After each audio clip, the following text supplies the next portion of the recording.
আসসালামু আলাইকুম ওয়ারহমতুল্লাহি ওয়াবারাকাতুহু।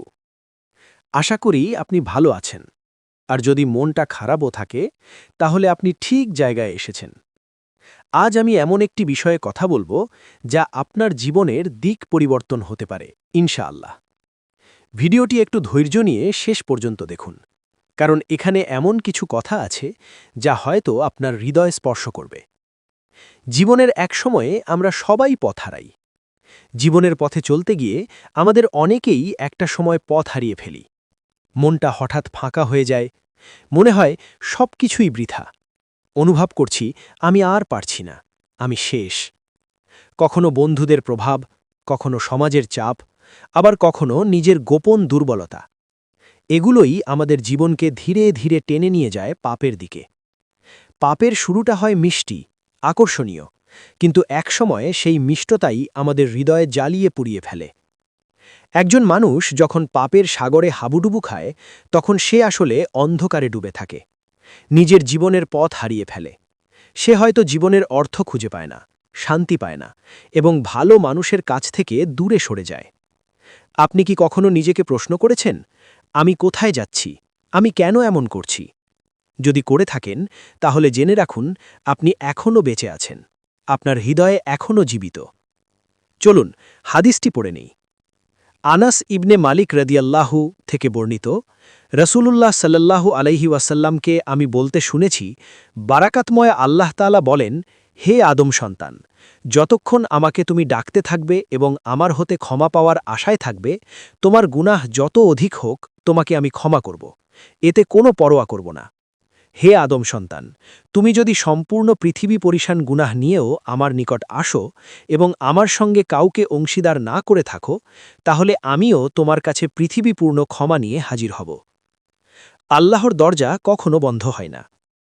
একটা কথা মনে রাখবেন, আপনি যতবারই ভুল করুন না কেন, আল্লাহর কাছে ফিরে আসার দরজা সবসময় খোলা।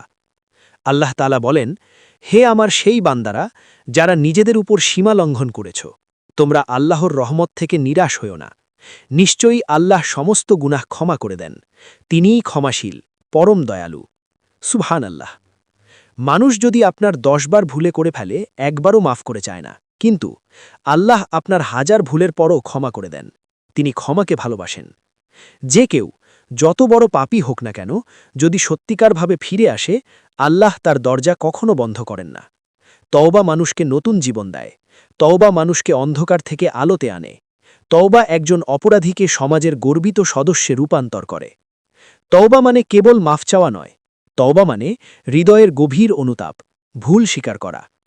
রসুল সাল্লাল্লাহু আলাইহি ওয়াসাল্লাম বলেছেন, যে ব্যক্তি পাপ করার পর অজু করে, ২ রাকাত সালাত পড়ে, তারপর আল্লাহর কাছে ক্ষমা চায়, আল্লাহ তার পাপ ক্ষমা করে দেন। আবু দাউদ ১৫১৬। তাই আজ থেকেই শুরু করতে পারেন, কারণ কে জানে আগামীকাল আপনি বেঁচে থাকতে পারবেন কিনা, এই সুন্দর পৃথিবী দেখতে পারবেন কিনা কেউ জানে না, একমাত্র জানে কে? আল্লাহ। আপনার দেহে এখন শ্বাস আছে, আপনি এখন জীবিত, তাই কোনো প্রকার অবহেলা করিয়েন না। কিভাবে শুরু করবেন? নিজেকে একা করুন কিছু সময়ের জন্য, ভালোভাবে অজু করুন, ২ রাকাত সালাত আদায় করুন, ২ হাত তুলে আল্লাহকে বলুন, হে আল্লাহ, আমি ভুল করেছি, পাপ করতে করতে অনেক দূরে চলে গিয়েছিলাম, এখন আমি ফিরে আসতে চাই, আমাকে মাফ করে দাও। আপনি আপনার ভাষায় কথা বলুন। আনাস রাদিয়াল্লাহু থেকে বর্ণিত, তিনি বলেন, রাসূল সাল্লাল্লাহু আলাইহি ওয়াসাল্লাম বলেছেন, মানুষ মাত্রেই গুনাহগার, অর্থাৎ অপরাধী, আর গুনাহগারদের মধ্যে তওবাকারীরাই উত্তম। তিরমিজি হাদিস ২৪৯৯। আপনি যখন আল্লাহর পথে ফিরে আসবেন, আপনি বুঝতে পারবেন এটাই তো ছিল আপনার জীবনের আসল প্রশান্তি। আনাস রাদিয়াল্লাহু থেকে বর্ণিত, তিনি বলেন, রাসূল সাল্লাল্লাহু আলাইহি ওয়াসাল্লাম বলেছেন, আল্লাহ তাআলা বান্দার তওবার কারণে সেই লোকটির চেয়েও অধিক খুশি হন যে লোকটি মরুভূমিতে তার উট হারিয়ে পরে তা পেয়ে যায়। বুখারী হাদিস ৬৩০৯। কিন্তু আল্লাহ তাআলা অশেষ দয়াবান ও পরম করুণাময়। তিনি বলেছেন, নিশ্চয়ই আল্লাহ তাদেরকে ভালোবাসেন যারা তওবা করে এবং যারা পবিত্র থাকে। সূরা আল বাকারা ২২২। তওবা করলে আপনার মন শান্ত হবে, তওবা করলে গুনাহ থেকে মুক্তি পাবেন, তওবা করলে আপনার রিজিকে বরকত আসবে, তওবা করলে পরিবারে সুখ ফিরে আসবে, এমনকি আপনার দোয়া কবুল হতে শুরু করবে। আল্লাহ বলছেন, যদি কেউ তওবা করে, ঈমান আনে ও সৎ কাজ করে, তবে আমি তার গুনাহগুলোকে নেকিতে রূপান্তর করে দিব। সূরা আল ফুরকান, আয়াত ৭০। আবু হুরাইরা রাদিয়াল্লাহু থেকে বর্ণিত, আমি রাসূল সাল্লাল্লাহু আলাইহি ওয়াসাল্লামকে বলতে শুনেছি, আল্লাহর শপথ, আমি প্রতিদিন আল্লাহর কাছে ৭০ বারেরও বেশি ইস্তিগফার ও তওবা করি। বুখারী হাদিস ৬৩০৭। কাজেই তওবা করার অভ্যাস করুন। আপনার চোখের পানিগুলো, আপনার অন্তরের চাপা কষ্টগুলো মানুষ না বুঝলেও আল্লাহ জানেন।